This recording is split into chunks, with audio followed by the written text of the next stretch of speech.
And it's my pleasure to welcome back a guest whose first conversation with us was in January 2022.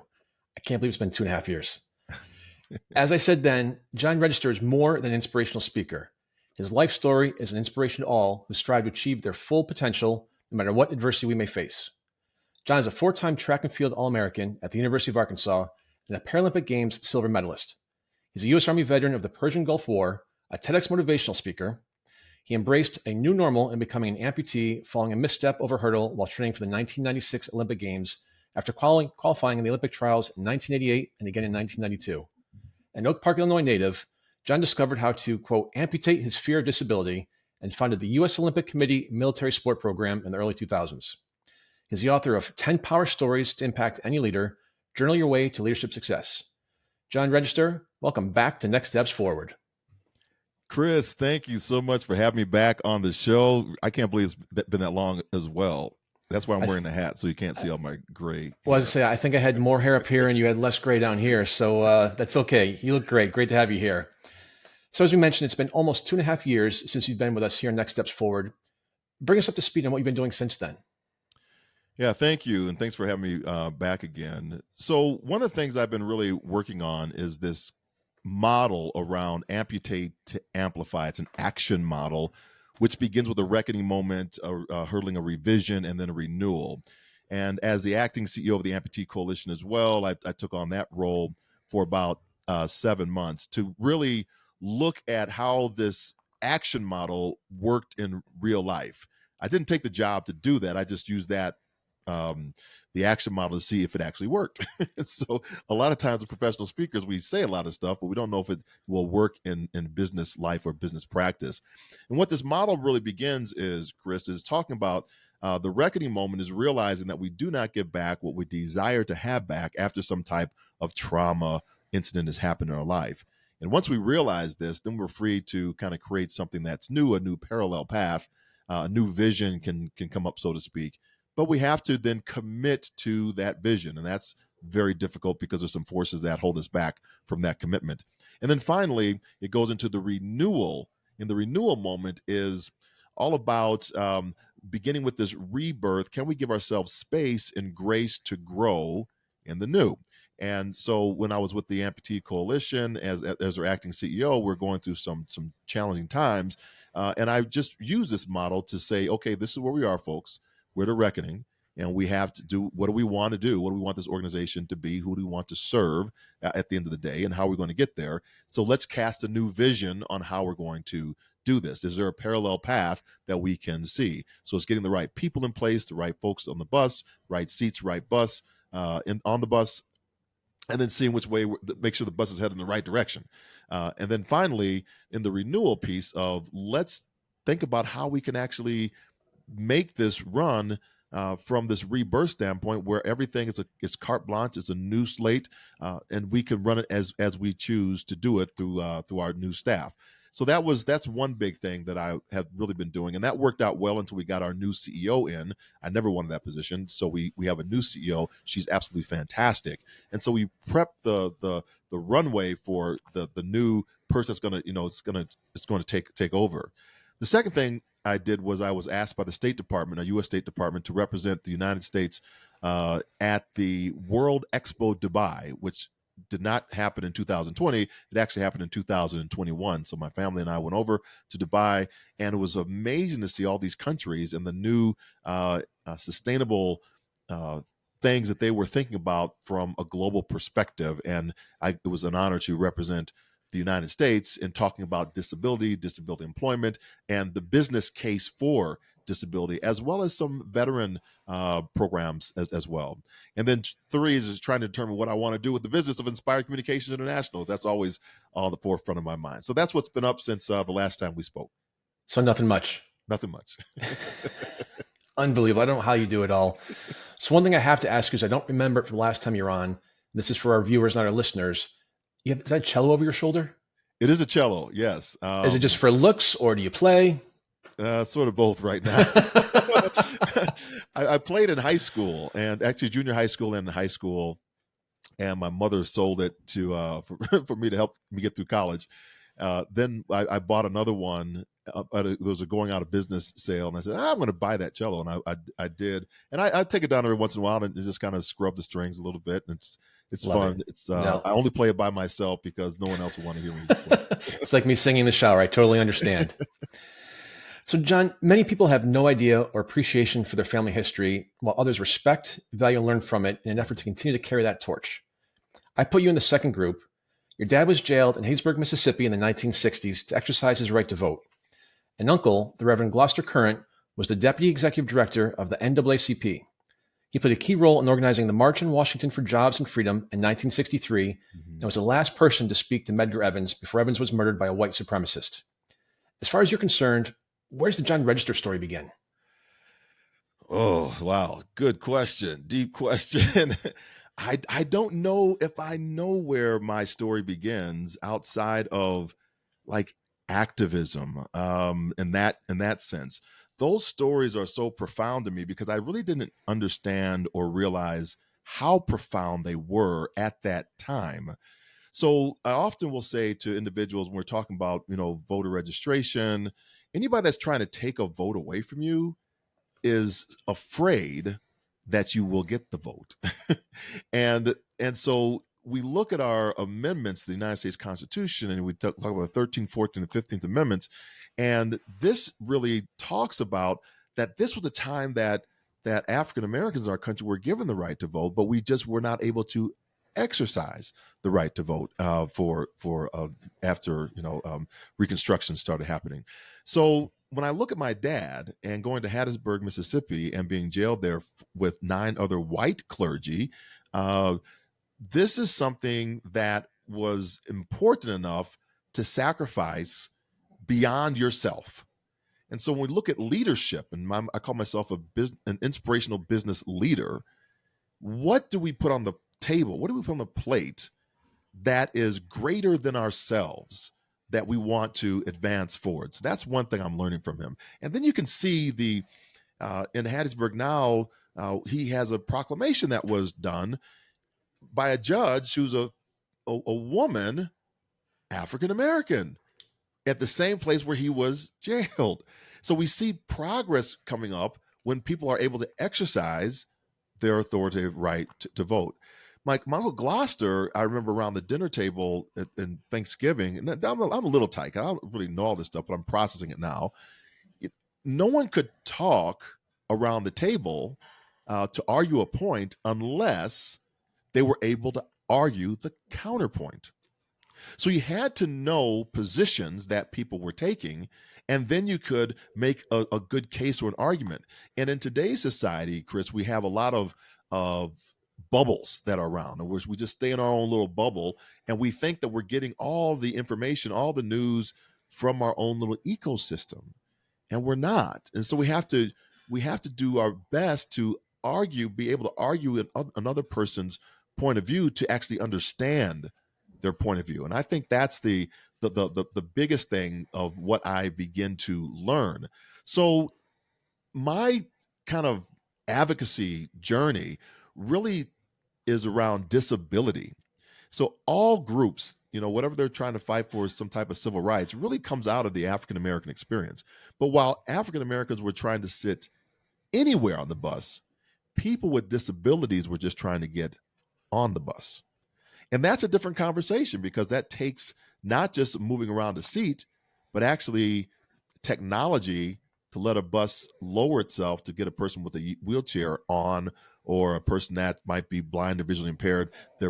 They might have a sound system to tell you what stops that you're coming up on, so that everybody can add value to society, economic value to society. And it's a rarity to find a person able to go in these days beyond a binary choice. So we have to get out of our lazy thinking, having others think for us, and really help ourselves by going deeper into what we know. If I can use one more example, I'm a veteran as well, as disabled veteran, and a lot of people say to me, Chris, hey, thank you for your service, right?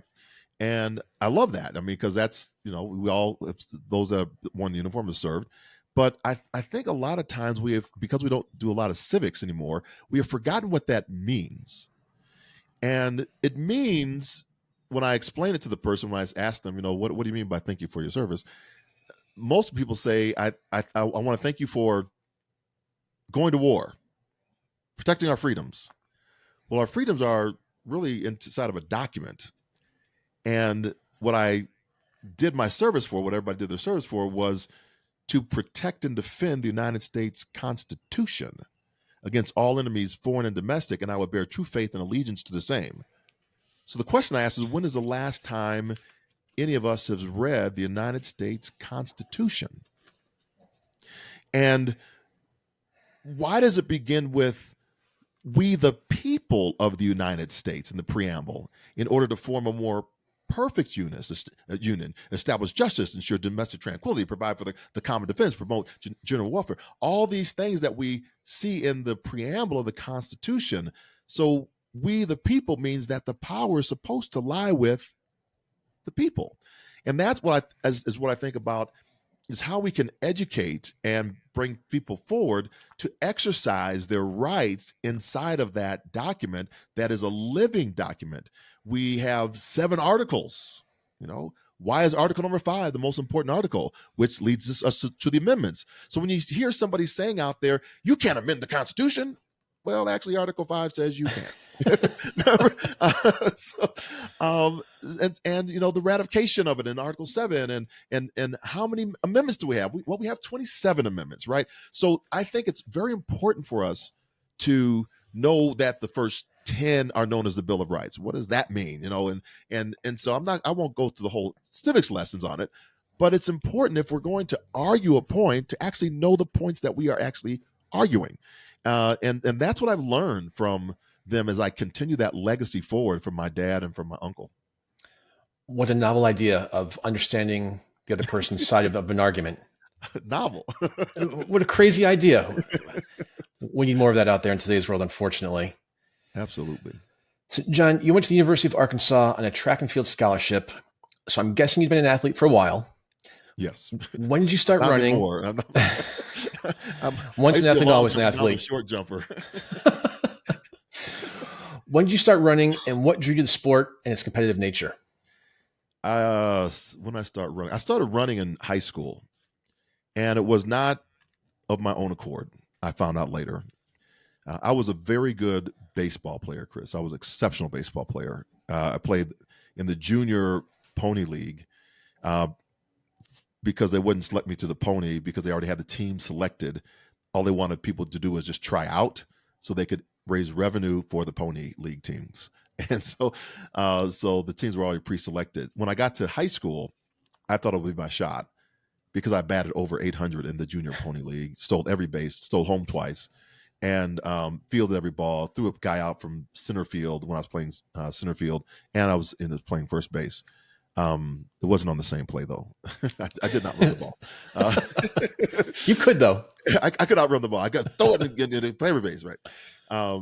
But Jack Kaiser was the baseball coach, brilliant baseball coach. And coming down the hallway my freshman year, he says, "Are you John Register?" And we were alone in the hallway. I said, "Yes, I am.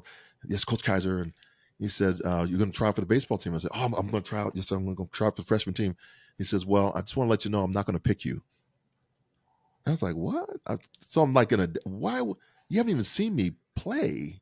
Why would you not even give me a chance to try out?" Now I'm processing all this stuff. This is after the fact. And he went in all this stuff about you got to be able to field and hit and run and all. I'm like, what is he talking about? And I found out later that he and the track and field coach had gotten together because I was so fast on the football field that they wanted me to run track. And so they moved me over to track and field instead of what I wanted to do, which was baseball. And so now looking, going back on that, harsh experience, whether I'm coaching somebody in sports, in the hurdles, or I'm coaching somebody in business, I'm never forcing people to do what they don't want to do, right? I want to let them make their own decision, allow them to pick the sport, pick their path, pick their business, whatever they are looking for. and I'm just there to support whatever choice that they want to make. So that's what I started at. That's how I started out in track, and I was a hurdler. Went to the state championships in Illinois, and wound up winning the state championship, and that earned me a partial scholarship to the University of Arkansas. So I mentioned earlier in the show you're a 4-time All-American. I don't imagine there are many 4-time All-Americans in any sport, are there? Yeah, I don't know. I think I can't really tell you. I know that there were more, way more than I was at Arkansas. We had, we have the Michael Conley Sr. is one of the ones that recruited me to Arkansas. So he was a multiple. I think he had 9 NCAA, probably more than that. And so you all know each other? Do you have to wear like a fancy jacket like the Masters or Super Bowl or NFL Hall of Fame? Get a ring. There you go. So we won. We're part of a team. This is a great one for leadership. Is we're part of a team where John McDonnell, our coach, who passed away last year, a couple years ago, he was the most winningest coach in NCAA history in any sport, with 42 national championships. Wow. And arguably you can win the cross country, indoor, and outdoor track and field season, right? So that's 3, and that's called the Triple Crown, winning them all in 1 year. And so he did that like 3 times. So that's 9 championships right there with inside of it. So I was on the 1985 Triple Crown team where I earned one of my 2 of my All-American honors that year. And Mike was an individual who showcased excellence for me for what we could do in the coup de grace of track and field, which is the Olympic Games. So we had at least 3 people, members of our team, were on the staff who had just competed in the 1984 Olympic Games. So think about all that excellence that is around an individual, the standard, the benchmark, just the right to show up is excellence. And that's the starting place of where my mindset is when I talk about champion's mindset. It's not something that you just gain. You have to surround yourself with it, because it's very difficult. It's easy to win the first one, but we're talking 42, which means that is a lifestyle of winning. That is a mindset when people are coming after you, that you are so far innovating ahead of everyone else that you continue to win despite everybody coming after you. And I think that's what we, as what I call myself as inspirational business leader, need to focus on, is ensuring that the people you have around you on your teams are so good that second is never a question. It's just how you're going to be a better first, and win the contract again and again and again and again, because you're providing such great service. Where we begin to lose it is when we start diluting ourselves of that first taste of that success. And we want to make sure that we are always innovating and seeing what the new thing might be and how can that impact our business lines. So Arkansas, being a 4-time All-American, was really about having a great source and great people surrounding me. And then later on, as I could surround other individuals that were coming in after me, to keep that success of tradition going. You mentioned that lifestyle of living. Mm-hmm. Did that just put pressure on you, or were those expectations to push you to motivate you even more? I think the pressure, it comes from, you don't want to let that environment down. But again, when you're living in that environment, you don't realize that's what you're doing. You're just executing at the highest level. It's just who you are. It's how you show up every day. And it's not braggadocio. It's just your standard. I'll give you an example from a little bit later on in track and field to becoming a professional speaker. So in track and field, when I started running the 400-meter hurdles, I knew pretty much what time I was going to run at the end of the day, at the end of the race. It was going to be probably between 49.8 and 50 seconds. So within inside about 2.2 seconds of time differentiation. When I started speaking professionally, I was all over the map. I could knock it out of the park one day, and the next day I was flatline. I bombed. And I began asking myself, how can I put myself at an Arkansas level as a professional speaker? And so I began working on the craft and surrounding myself with people who were at exceptional levels. Once I had hired Les Brown, now I'm speaking on the stage with Les Brown, right? So these are the people I want to surround myself with. So I'm always thinking excellence, not for me, but for how I support and honor my client, because that's what I'm really trying to impress upon the most. And not even the client, it's the person that's brought me in, because their job might be on the line if I succeed or not, because they're spending a lot of money to bring me in to shift the thinking possibly in an atmosphere so they can survive in their environment.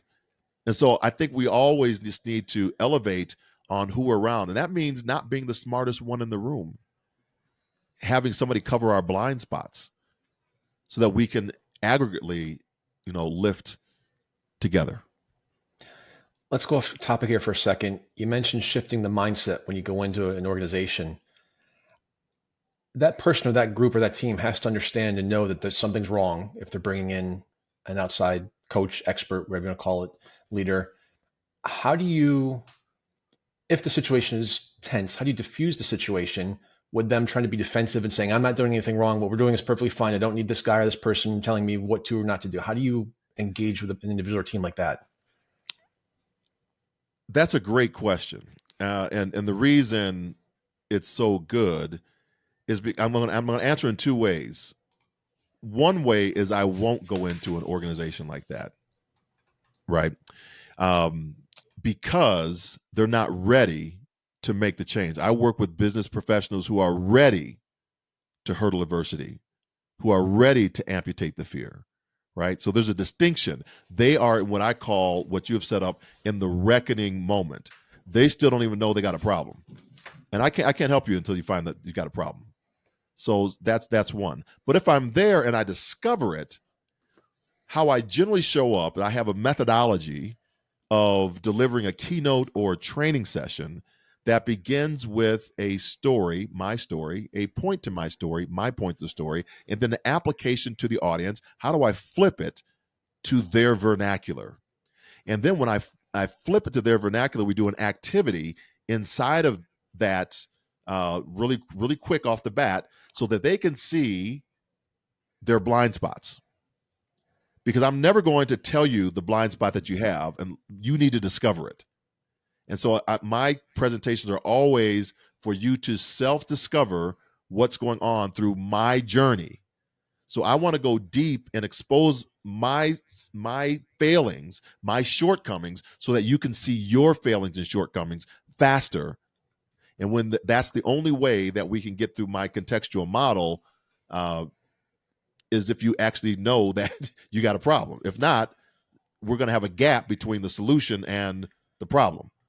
And the gap is going to be your failure to see that you have a problem. And so that's to me, that's not an environment that lends itself to success at the end of the day. It's just platitudes. And I tried my best not to get into the platitudes.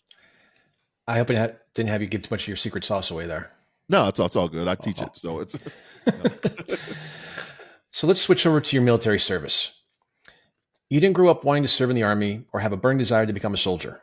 In fact, I understand you were going to take a job in Mississippi after graduation when you saw a poster at an Army recruiter's office in the mall. What was so persuasive about that single poster that changed the course of your life? Nothing. Uncle Sam, I want you. I saw the poster. I want you. Come on, sign up. Nothing. I think it's all about, what are the means to an end? Because we're in a volunteer service, right? We're in a volunteer army. It's not that you have a 1A or, like in Vietnam, or it's just you get pulled for service and drafted in. And so the means to an end for me was to continue to run track and field. So the job I had in Mississippi was it's going to be an entry-level position for a television station. I earned my degree in as a graduate in the School of Communications in radio, television, programming, and production.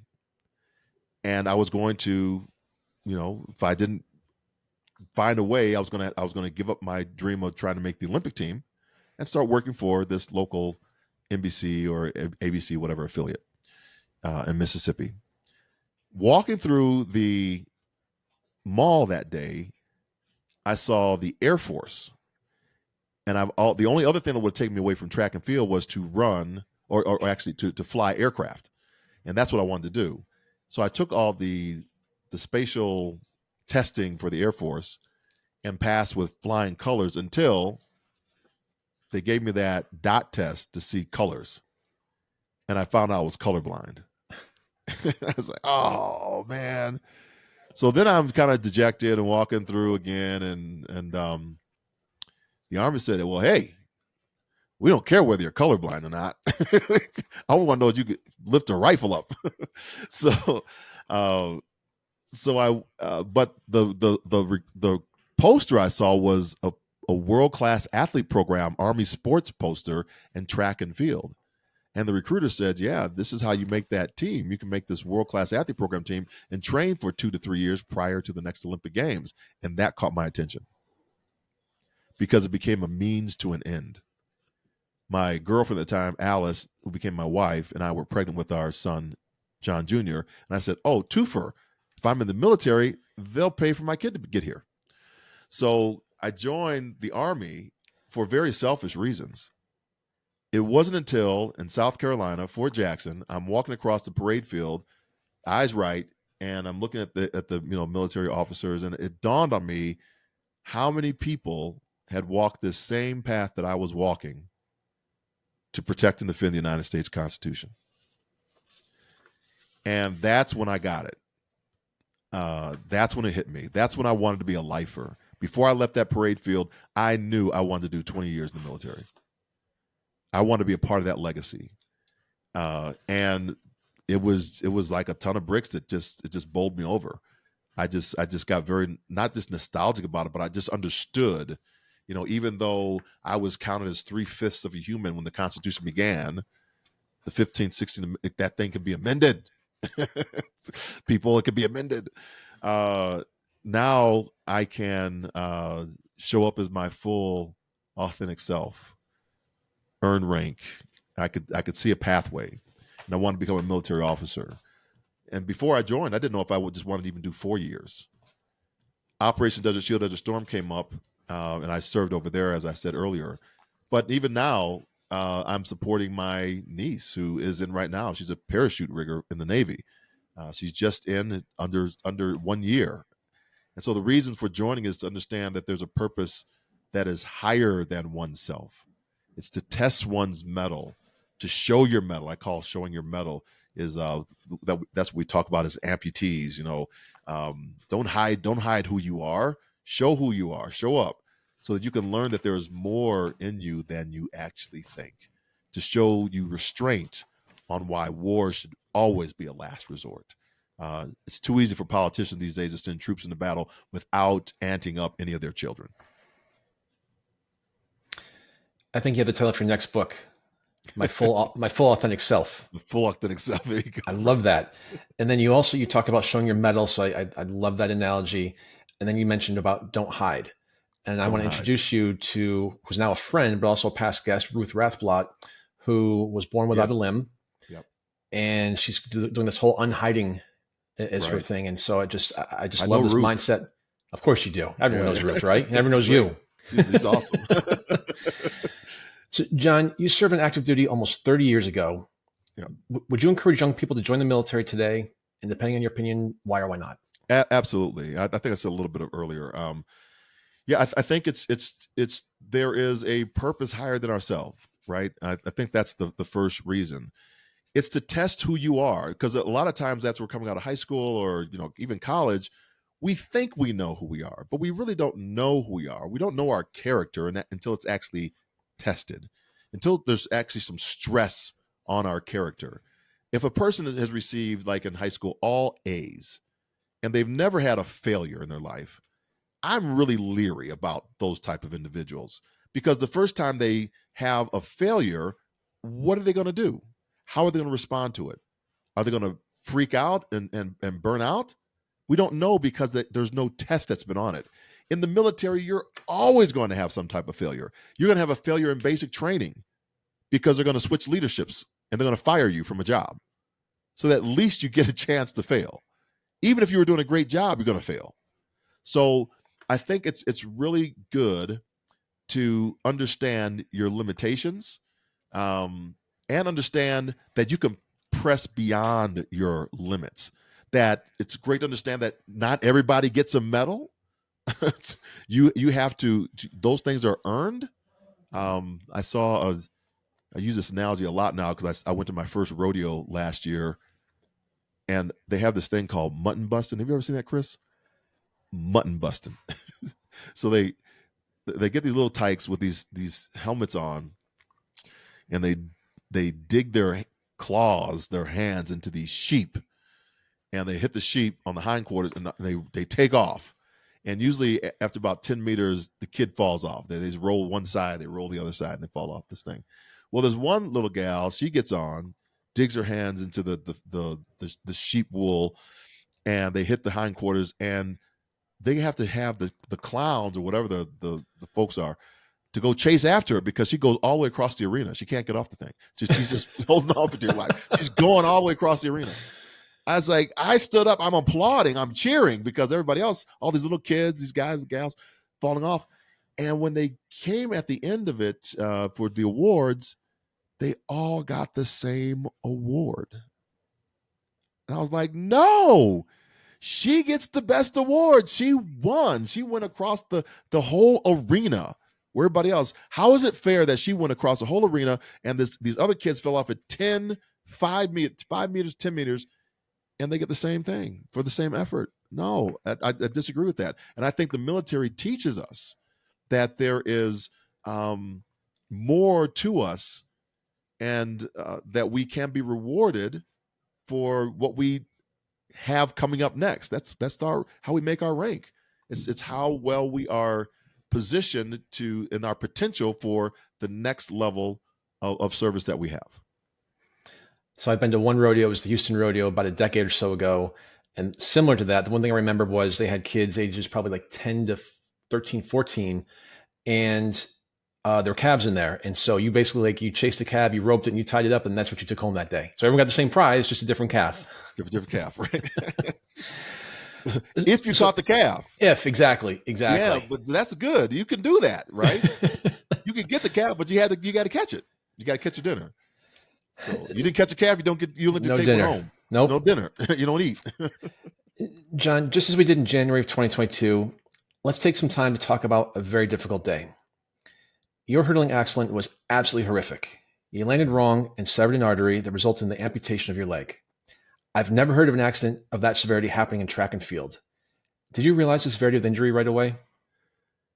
Yeah, because I knew it was a severe injury on that day. And to kind of paint the picture, the gravity of the situation is because I was a world-class athlete. I had twice been to the Olympic trials. I'm a 4-time All-American. I've been to Operation Desert Shield, Desert Storm. I'm on my way to officer candidate school. USA Track and Field News has picked me as the one to watch for the 1996 Olympic Games in the 400-meter hurdles, which is one time around the track over 10 obstacles spaced 35 meters apart. And with the wind blowing hard that day, I'm having trouble with my steps. So my right leg is coming up and my left leg is coming up. I'm ambidextrous. I can take the hurdle with either leg. It really doesn't matter. But on this one particular pass, I go over the hurdle with my left leg leading. And when I come down, I just hear this oak snap. It's like a mighty, And as I fall forward, I see my left shin. As I'm falling, I'm falling towards my right shoulder. I see my left shin pass in front of my face, and I hit the ground and I bounce to a halt. And so when I saw my leg dangling, looking like an elbow at the knee, crossing over my right leg, touching the surface of the black track, before the pain hit, I knew everything. I knew my Olympic dreams were over. I knew officer candidate school was over. And then that's when the pain hit. And it was not just devastating from the standpoint of losing that, but it was more, I think it was more just in the devastation of, you got to do something else now. What's the next thing? Because the mind does some crazy stuff when you're in a situation like that. So the pain's there, but I'm very coherent in my predicament. My military training kicked in. Don't give me water. Water might induce shock. But I'm thirsty because I've been working out. So I'm thinking about the next time I can actually get some water to not put me into shock. So I was very conscious. I was conscious enough to know my wife's telephone number for Sergeant Swindell to give her a call to let her know what's happened. Till I'm all right. I'm going to get to the hospital, but get my wife to me. And until that the ambulance came about 90 minutes later, I was on that track with my team members singing songs and hymns and to keep me calm on the track. And that was the day. That's, we're coming up on the 30-year anniversary of it, which is May 17th, this year. It's 30 years ago. And that was the new beginning. That's the, that could be looked at as a commitment if we're talking that language. But I think the commitment more was in actually amputating the leg later on. But yeah, in that moment, I knew I wasn't going to get up and start running again. So in addition to knowing you weren't going to the Olympics, you began to question who you were. What you mentioned, what your future is going to be like now, whether you still have a job and whether your family would stay with you. You've mentioned your wife, Alice, a few times. She lifted you up during that time of doubt. How did she do that? And what did her support mean to you? Yeah, her support was another redefining moment for both of us. The military is very hard on families. In Presidio, San Francisco, when I was training for my second time trying to make the Olympic team, she stood in bread lines, so that we'd have enough food, because my E4 salary didn't cover enough for us to make it on the economy. So they had a food pantry on base for service members, and she would get that, and that would be that would help us, to get over the next week. And Operation Desert Shield, me going to all Army sports camps, and I think probably in our 6 years of marriage, we've probably been together 3 of those 6, and that was very difficult on a new couple. So we didn't even know if we were going to make it as a couple at that time. And so for her to say in that moment that we're going to get through this together, even at that time we were geographically separated. I was stationed in Germany without command sponsorship, so I couldn't even bring my family with me. And she's working a job in West Memphis, Arkansas. And her saying that came on the same day that the job she was working in West Memphis, Arkansas at a nursing home had called to fire her for being gone too long taking care of me with this injury I had. And I'm like, I found that out later, like that company's like, thank you for your service, ma'am. Family serve. And that was like another rebirth for us as well. And so I understood at that point of time who I had in a spouse. Because a lot of times in marriage, we like the for better. We really don't want the for worse. We like the health. I'm good with the sickness. We keep that. We want the richer. We don't really want the poor, right? So, but who do you have? Who do you say that you wanted? What do you want in a spouse? And that really was the impetus for us kind of rebirthing our marriage. And yeah, it's not that it was gravy and rainbows and everything afterwards. We're married. We're two trying to become one. That's very difficult.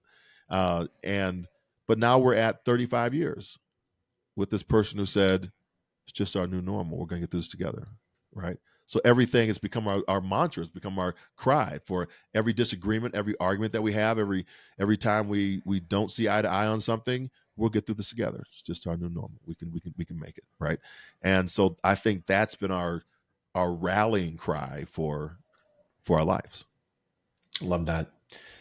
You've shared the story about a conversation you had with someone who was telling you how you, quote, overcame the loss of your leg. Mm-hmm. You replied that you didn't overcome the loss of your leg. You've had success as an athlete, a speaker, and an author since then. You've obviously shown extraordinary courage throughout all this. You've lived a great life with Alice, since May 17th, as you mentioned, 1994, 30 years ago this Friday. Explain what you mean when you said you haven't overcome the loss of your leg and why that's an important distinction. Yeah, that's profound. That was another defining, like, oh, right.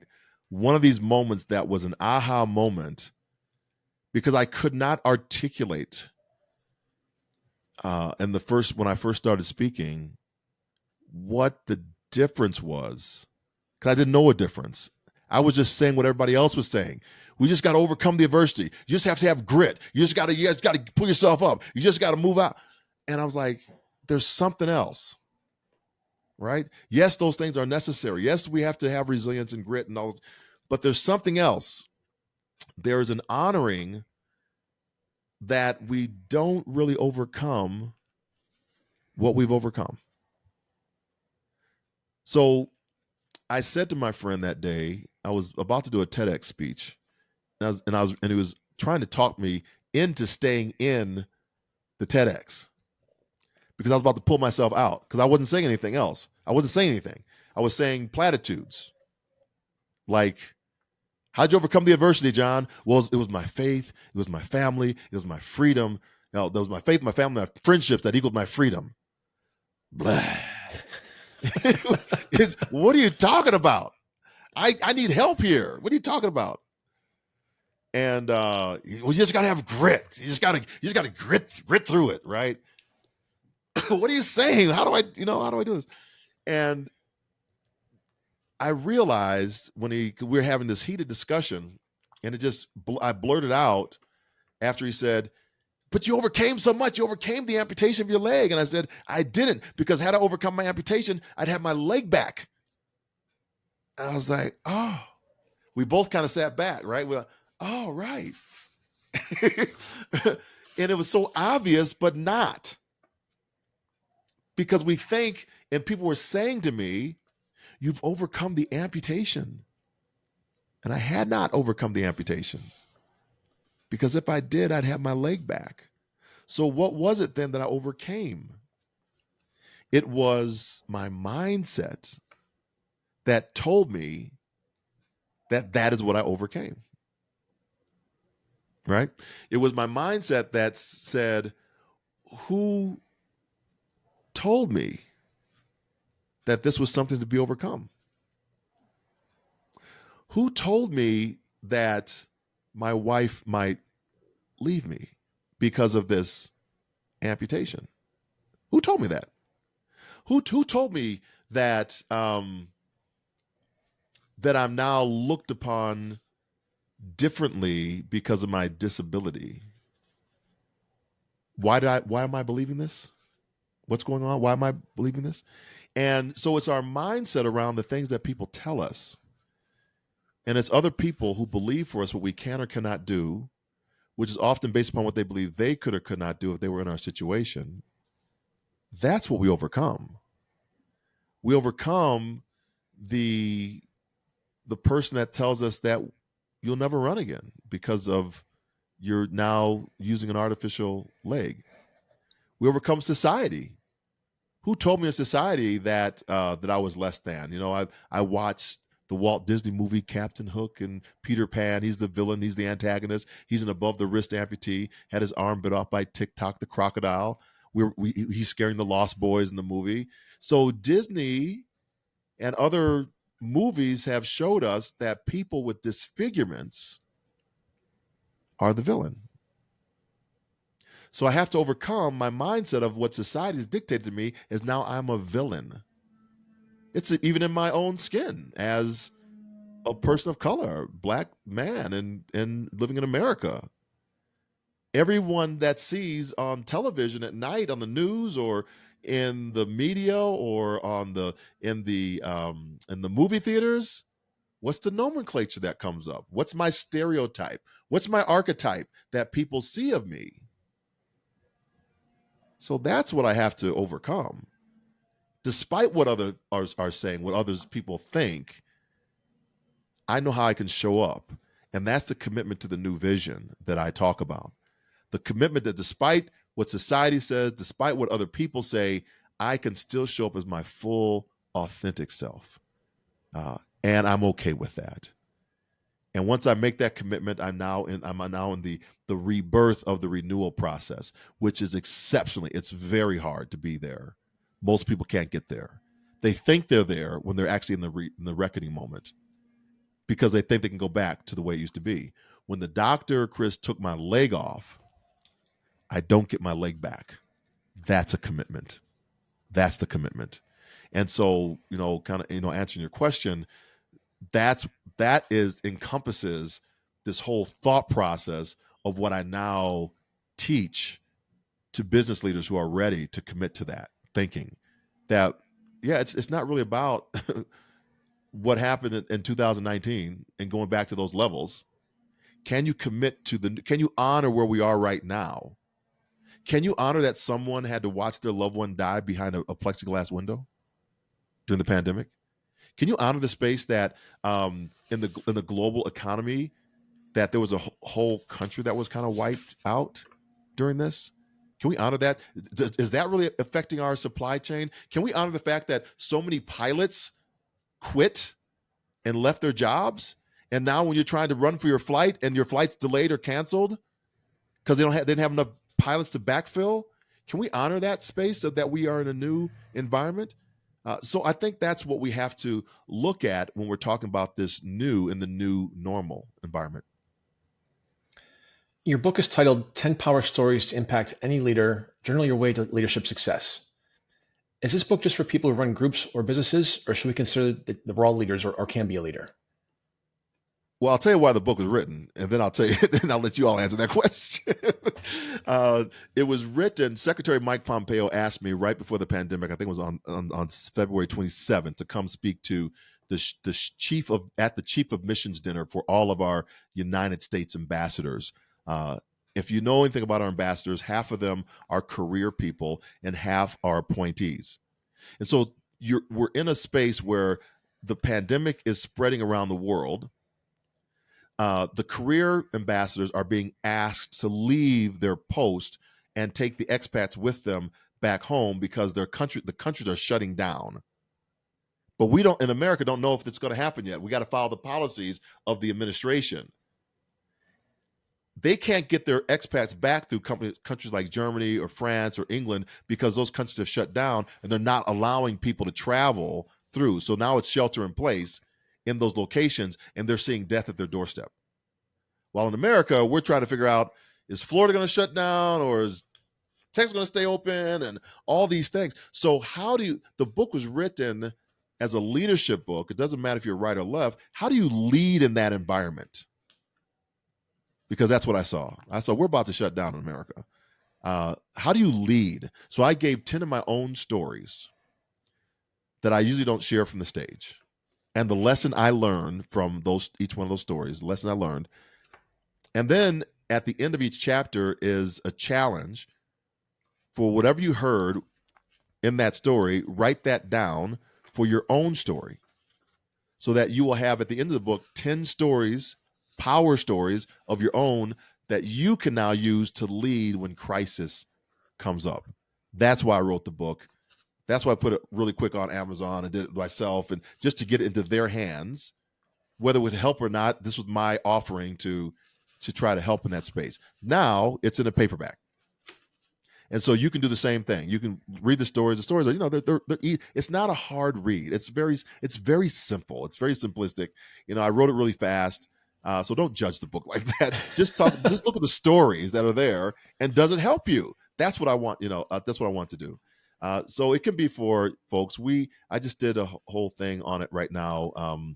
I went through chapter by chapter what I was thinking about the book, and we have other things that you can get involved with now in a leadership group that we are running to help you individually or as a collective. John, we have just a few minutes left. How can people in our audience find your book, and how can they reach you for speaking events? The best way for both of those is go to my website, johnregister.com, common spelling, John, cash register, Register, johnregister.com. And you'll find that's on there as well. As it did say, Chris, that we do have the 90-day leadership sprints that are going on. We just started it based upon the community that I was interacting with during my keynote speeches. They said they wanted to stay connected. And so around the globe, we are starting to build a community. It's very small right now, very, very nominal fee to get into it. But, I think we always have to have some skin in the game. I learned this in the BOSS program, Better Opportunity for Single Soldiers program, that we had one night free hot dogs. No one came. We said hot dogs $1. Everybody came, bought all the hot dogs. So there has to be some type of value and skin in the game. I believe all the time when we really try to learn. So I put it's very light fee. So come on into that group. It's an amazing community. It's, like I said, it's very small right now, but we're growing. John Register, as always, thank you so much for being with us today. It was a real pleasure and honor seeing you again. Thanks, Chris. Enjoyed it. And thank you to our audience, which now includes people in over 50 countries, for joining us for another episode of Next Steps Forward. I'm Chris Meek. For more details on upcoming shows and guests, please follow me on Facebook at facebook.com/Chris Meek Public Figure, and on X at Chris Meek_USA. We'll be back next Tuesday, same time, same place, with another leader from the world of business, politics, public policy, sports, or entertainment. Until then, stay safe and keep taking your next steps forward.